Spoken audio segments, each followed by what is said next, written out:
우리가 자주 듣는 말 가운데 하나가 세월이 많이 변했다라는 것입니다. 예를 들면 옛날에는 집에 전화 한 대도 없었는데 지금은 이제 초등학생들도 다 핸드폰을 가지고 다닙니다. 또 지난 금요일 친구들과 약속이 있어가지고 반포 고속터미널 부근에 가면 센트럴 시티라는 곳이 있습니다. 거기 가다 보니까 길에 흡연 부스라 하는 것이 설치되어 있습니다. 처음으로 제가 봤습니다. 흡연 부스라는 게 있는데 담배 피는 곳입니다. 언뜻 보니까 남자들보다 여자들이 더 많습니다. 그것도 나이 드신 할머니들이 아니라 젊은 여성들입니다. 아마 이 장면 보고 지나가면서 연세 드신 분들은 아마 세월 많이 변했다 그렇게 생각하며 지나갔을 것입니다. 세월이 많이 변했다라고 또 말할 수 있는 것 가운데 하나가 목사들의 행태입니다. 옛날에는 진보적인 입장에 있는 목사들이 정치적인 문제를 가지고 기도회를 열거나 데모를 했습니다. 보안법 철폐하라, 박정희 정권, 전두환 정권 물러나라, 이런 식이었습니다.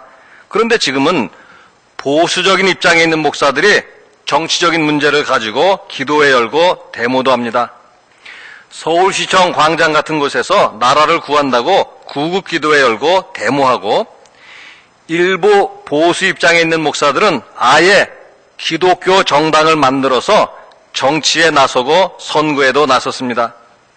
세월이 변했다라는 것입니다. 그런데 문제는 같은 목사들인데 목소리가 다릅니다. 그러면 누구의 목소리가 하나님의 말씀이고 누구의 목소리가 정치 발언인가 하는 것입니다. 오늘 구약 성경을 보면 우리가 조금 알 수가 있는데요. 오늘 구약 성경에 보면 이런 문제를 가지고 아마샤가 아모스를 고발하는 것입니다. 아마샤라는 사람은 베델의 제사장인데 그가 예언자 아모스를 이스라엘 왕 여로보암에게 고발하는 것입니다. 10절과 11절 보시면은요. 때 베델의 제사장 아마샤가 이스라엘 왕 여로보암에게 보내어 이르되 이스라엘 족속 중에 아모스가 왕을 모반하나니 그 모든 말을 이 땅이 견딜 수 없나이다. 아모스가 말하기를 여로보암은 칼에 죽겠고 이스라엘은 반드시 사로잡혀 그 땅에서 떠나겠다 하나이다. 아마샤가 왕에게 고발하는 것은 뭔가 하면은요, 아모스가 정치적인 발언을 해서 나라를 혼란에 빠뜨리고 있으니 왕께서 그를 반국가 사범으로 잡아들이는 것이 좋겠습니다. 그런 뜻입니다. 왜 종교인이 순수하게 하나님 말씀만 전하지 정치에 관여하고 정치적인 발언을 하느냐, 그런 식입니다. 지난 수요 기도회 때 잠시 말씀드린 것이지만 한 카톨릭 신부가 지난 14일 한겨레 신문에 이런 글을 올렸습니다. 교회 청년들과 만난 그런 자리에서 한 젊은 여성이 이 신부님에게 이렇게 말을 했습니다. 신부님이 처음 오셨을 때 저는 기대를 참 많이 했는데 솔직히 실망했습니다. 월요일부터 토요일까지 저희는 하루하루를 힘겹고 고달프게 삽니다.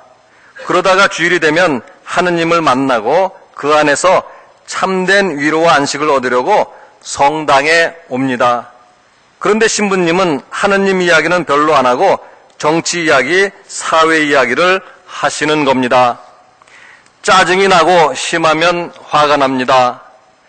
저 하나 건사하기도 벅차고 힘이 들어 제게 절실한 것은 기도요 위로의 말씀인데 성당에까지 와서 속세의 그런 이야기를 들어야 합니까?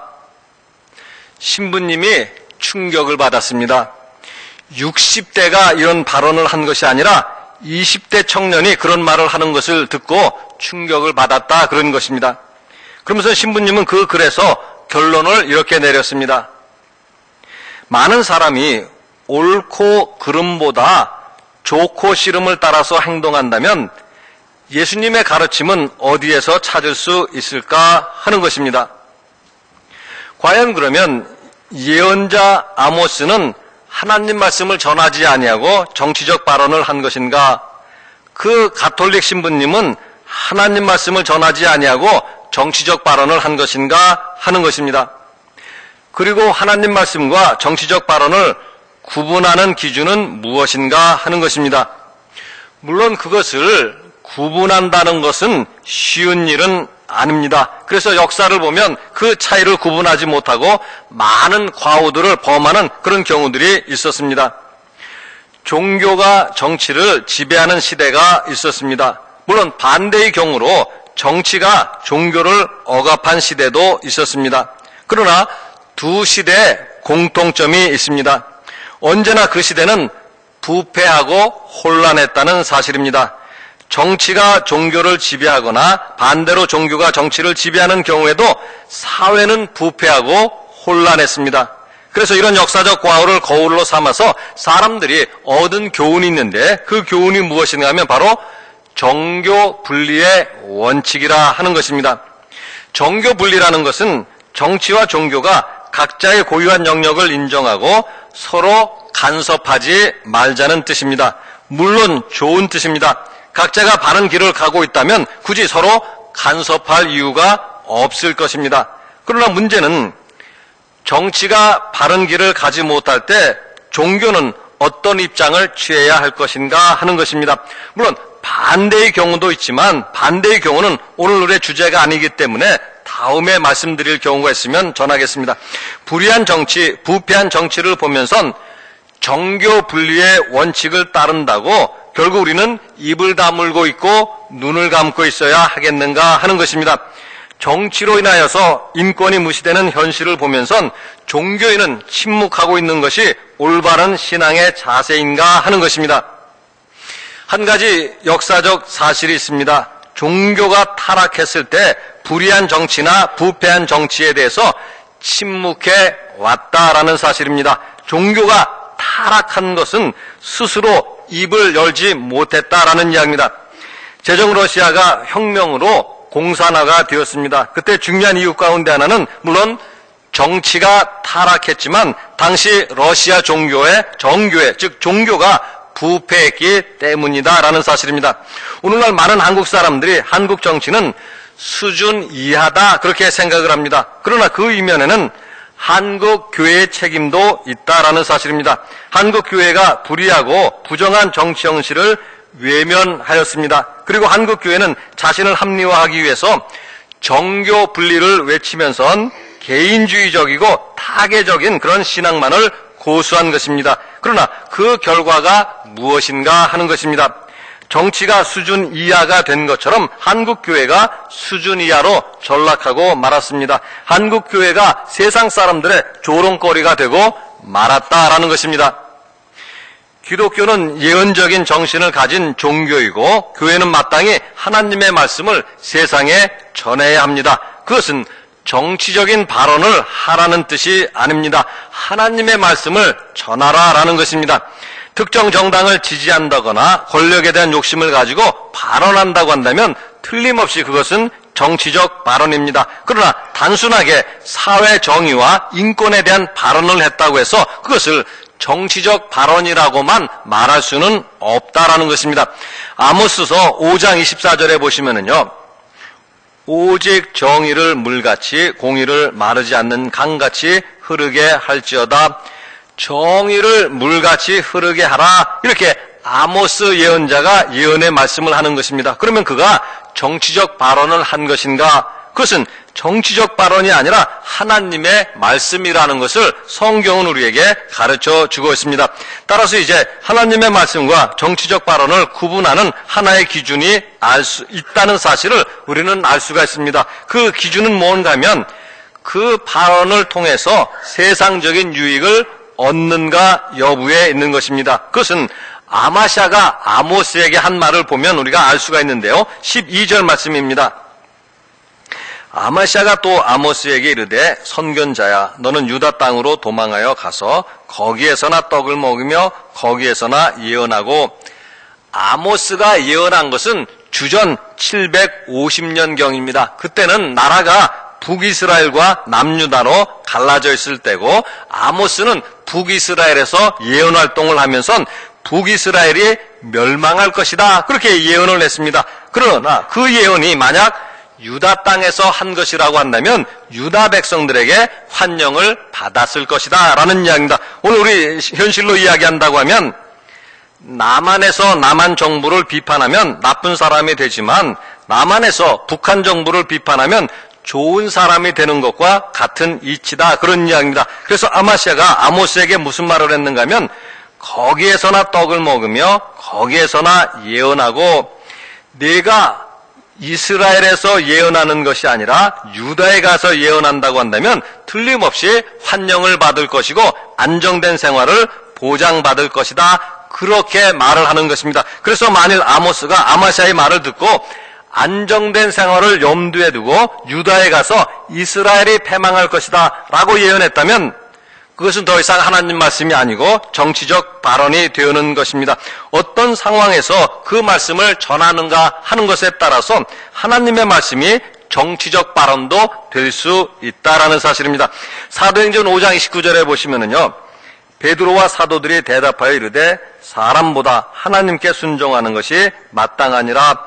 대제사장이 베드로와 사도들을 붙잡아가지고 기독교를 전하지 말라 이미 여러 차례 주의를 하고 경고를 했습니다. 그런데도 계속 전하니까 이제 붙잡아가지고 신문한 것이고, 그 신문한 것에 대해서 베드로와 사도들이 대답한 것입니다. 누구에게 순종한 것이 마땅한 일인가? 그것은 대답이 너무나도 분명한 것입니다. 사람이 아니라 하나님께 순종해야 한다라는 것입니다.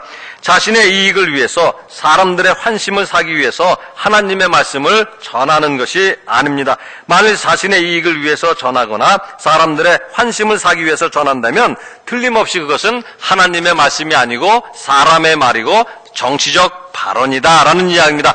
아모스는 자신의 이익이나 사람들의 환심을 사기 위해서 전한 것이 아닙니다. 그가 왜 전했는가 하면 오직 하나님께서 아모스를 부르시고 아모스에게 명령하셨기 때문입니다. 오늘 15절 말씀 보시면은요, 양떼를 따를 때 여호와께서 나를 데려다가 여호와께서 내게 이르시기를 가서 내 백성 이스라엘에게 예언하라 하셨나니, 내 백성 이스라엘에게 예언하라, 이런 하나님의 명령이 있었고 그 명령에 순종해서 아모스가 전한 것입니다. 아모스가 어떤 위협에도 굴하지 않고 담대하게 전할 수 있었던 것은 오직 하나님의 명령이 주어졌기 때문이다, 이런 말씀입니다.